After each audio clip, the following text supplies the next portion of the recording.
Now brings it back out on his own. Poyon over. Dixon, 2-point shot and score. Our third 2-point goal of the game. And second for Dixon. Second for Dixon as he got the nice feed from Pete Poyon. So Poyon getting an assist at 5:34. We're still waiting for them to change the scoreboard. And at foot is behind the line, so that will count as a 2-point goal. 12-6 is our score here at Navy Marine Corps Stadium, the home of the Chesapeake Bayhawks. Bayhawks have been bouncing around in venues the last couple of years. This is probably one of the better choices that they've made. A lot of space, very convenient, easy to get to, and family-friendly. A lot of history. A lot of guys like playing here. There's the face-off after the goal. Both guys battling for possession. The midfielders coming in, jockeying for position, waiting for that ball to pop out. PT gets the ball hit away from him, but the Bayhawks will corral it as it gets picked up by Matt Abbott. The Gazelle now running up the field. Moving his way up the field. PT coming off, Vetter coming in. Also coming in is going to be Prosner, who was offsides, but they didn't see it. Lucky for us. Lucky for us. Prosner with the ball, waiting for everybody to get in. Here comes Dixon. Dixon out the 2-point line, pulls the trigger, shot goes high. He was inside the arc. Johnny Christmas backing him up. Christmas steps in bounds. Gets the ball over to Vetter. Vetter swings the ball up high. Prosner with the ball at the end, now working his way to the 2-point line. Gladding with the ball, nice spin move, moves towards the goal, shot, and it goes in off the stick. Drew Adams was there. Made the save. Made the save, and the ball just... It was like a knuckler went into the back of his foot. He got the knuckle puck going in on him. 4:27 is the time of the goal. It'll be 13-6. And a nice move made, so no assist on the goal by Gladding. And that's going to, again, 13-6 is our score. We get set here for the face-off. And Gladding's second goal of the game now has 3 points with 2 goals and assist. Alex Smith at the face-off. One of the better face-off artists in the league. Gets it right to P.T. Ritchie. He has perfected that pop-up move. Yeah, now 12 of 18 on the face-off today. And now bringing the ball in is Benson Irwin. Irwin part of that face-off line, and he's going to run off the field. Coming in is Poyon and Dixon. Poyon with the ball, near side. Bayhawks moving from the right to left here in the third quarter of action. 4 minutes to go. Dixon with the ball, working that 2-point line. Vetter to Poyon. Down inside goal line extended. Nice back check by the Lizards. Underhand shot by Poyon. It goes in. It's a score. Another goal. Pete Poyon's 4th goal on the day. At 3:47. And a timeout being called.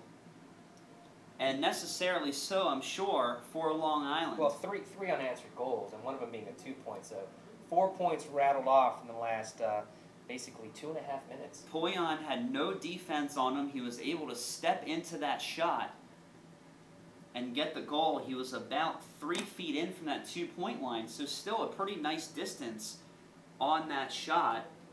As teams take a timeout, we're going to take a break here. 14-6 is our score. You're listening to Chesapeake Bayhawks Lacrosse, brought to you by the Maryland Sports Insider on herbfm.com.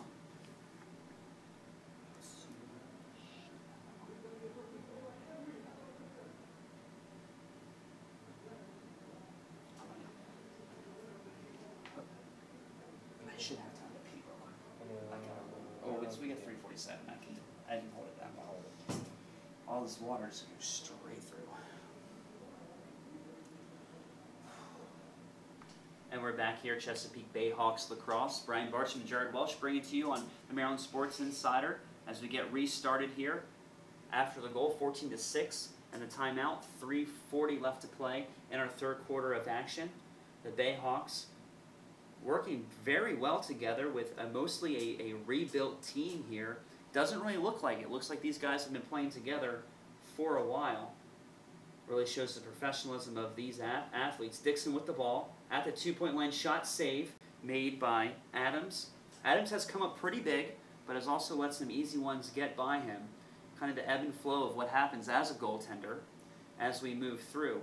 Other game in action here tonight, Brian. Do we have an update from the other MLL game? Yep, 13-9, Boston over Denver. Also score update, NCAA. UVA up 12-1 over Mount St. Mary's. That's at halftime right now. And Stony Brook and Denver, 9-7 still in the fourth. Stony Brook. So Stony Brook winning that game, which I believe we both predicted, if I remember. Oh, I think we actually picked Denver. Did we pick Denver? We both picked Denver. Uh-oh. But Stony Brook getting another home game because the next round will be held at Stony Brook. Right. Flag on the field. Waiting to see what will happen. That ball will run out of bounds. Vetter doing a nice job just pushing the ball out of bounds to reset the clock and figure out the penalty. We're going to have a slash. So 1 minute extra man opportunity here for the Lizards. Coming off the field is Ray McGill, the defenseman from Maryland, 2007 graduate. So Terrapins pretty well represented on this team. ACC represented well on this team as well. Yeah, between the two teams, actually, ACC represented pretty well. Lizards working the ball around. They have the extra man for up to a minute. Working the ball at goal line extended. Nice jump pass. He was in the crease. There's the flag. And that's what they're going to call, I believe. They're going to call a slash. Whoa, that's almost like you jumped right into the player. You jumped into it. Well, that's like those ticky-tack NBA fouls. They don't call them right anymore. You know, you jump, you kick your leg out to get the touch on the shot. 2:04 on the clock, and it looks like it's going to be Joe Sinoski running off, getting called for the slash. So now McGill and Sinoski, two long poles in the box. The Bayhawks with only 4 men on the defensive end of the field. Shot and score, Long Island. Going in, I believe it was Tom Zumo. Happened real quick there on the reset after the penalty. With 1:55 left to play in the game, getting the ball, goal line extended, passing the ball forward, tiptoeing the crease, and the shot going high in on Garrity. Now as he gets set for the face-off, whistle's blown, jockeying for position. Alex Smith winning the face-off yet again, pushing it upfield. PT with the ball, spins around, kicks it out. Hawks are going to settle it. PT running off, waiting for Vetter to get on the offensive end of the field. Vetter now with the ball at the end, at midfield, getting to Poyon on the near side. Bayhawks working from the right to left. Christmas gets the ball behind the net. Makes a move, rolling around the crease. Gets double teamed, dumped, and there's the flag. And Spallina and D'Agostino both there on the hit, and we'll see who gets called for the slash. It looks like Spallina is running off the field for his third penalty of the game. Now racking up 3 minutes worth of penalties just by himself for the Lizards, and that's a tough position to put your team in. However, the Bayhawks have not been able really to capitalize on the EMO today, only scoring once on the extra man. Both Bayhawks are out of the penalty box. Spallina in for the Lizards. Gladding with the ball on the near side, 2-point arc, kicks it out to Dixon. Dixon stepping back to about the 40-yard line would be on the turf. Gladding now over to Poyon. Poyon back to Gladding. They're setting up their play, trying to get the mismatch. Long Island is sliding pretty well, playing what looks more like a zone-type defense because of the man down. Dixon thought about shooting, backs out, gets to Combs. Combs dumps the ball, gets it back. Back to Dixon at the top.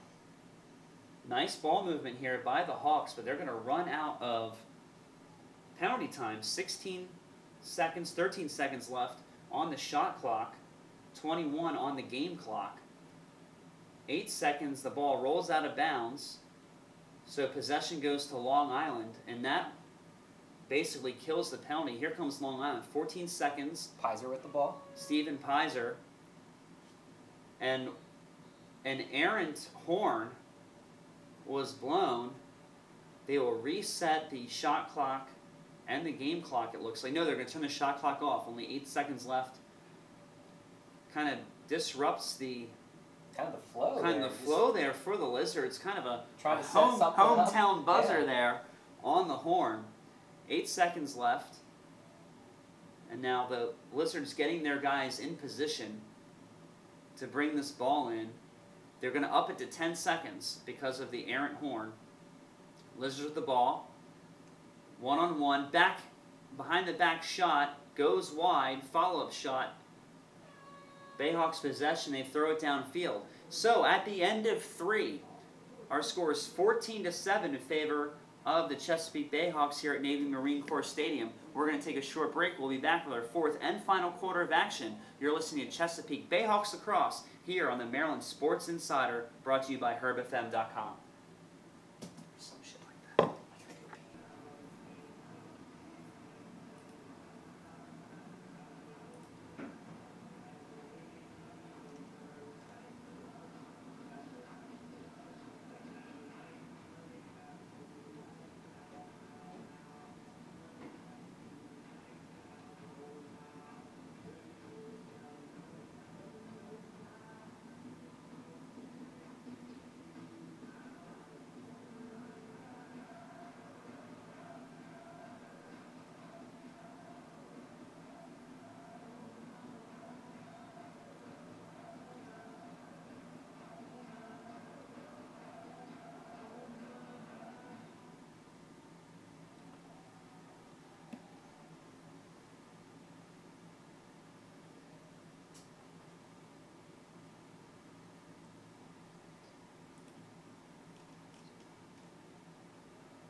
9 o'clock on Saturday and Sunday mornings. You can access us on MarylandSportsInsider.com or HerbFM.com, our sister station. We have some interesting developments here in the NCAA tournament. Brian's got the bracket here with him. What's the newest development in terms of the bracket? Stony Brook, Denver just going final, 9-7. Stony Brook advancing. Looks like at this point they're going to take on Virginia. If anything else changes, it's 12-1 in halftime versus Mount St. Mary's. Stony Brook with 3 goals in the 4th in order to put them on top, 9-7. Denver making a valiant effort. Tierney and his team, we talked about them all year. Rough start of the year and came on strong at the end, winning their conference, moving in as an automatic qualifier. But Stony Brook, with their firepower, we've seen what they can do all season long. So the Bayhawks winning the opening face-off here in our 4th quarter of action. Bringing the ball across is Matt Abbott. The Syracuse graduate played in the championship game last year, was part of the game-tying goal at the end of regulation with his behind-the-back pass. Gets the ball up top, gets it over to Johnny Christmas, who's working that 2-point line, steps inside, shot goes wide, and out of bounds. Rubior will pick up the restart, bring it back in. Chris was pretty silent today. We haven't seen our typical, bull dodging towards the middle, being able to come up with those nice one-handed goals. Kind of very just silent, kind of learning the system and then getting acclimated with the players. Well, it's one of those things, we deal with an injury, and Brian, both of us know from experience that when you have an injury that limits you in what you can do, you really, sometimes you go a little easy on it. With blown out shoulders, couldn't swim the way I wanted to. With the ankle injuries you had, couldn't necessarily do all the things you wanted to do on the court. Christmas probably experiencing the same thing. Speed. Maybe afraid to make some moves, so it'll take a little bit to get his confidence back. He just had a shot deflected wide. Now Dixon with the ball at the 2-point line. Shot gets tipped from behind, goes out of bounds. Was backed up by Danny Gladding. Danny and Billy Gladding both playing today. Danny wearing number 9, Billy wearing number 25 for the Bayhawks. Abbott with the ball at the end, swings it over to Poyon at that midfielder's face-off line. Works it back to midfield, nice and high, setting up that Maryland offense as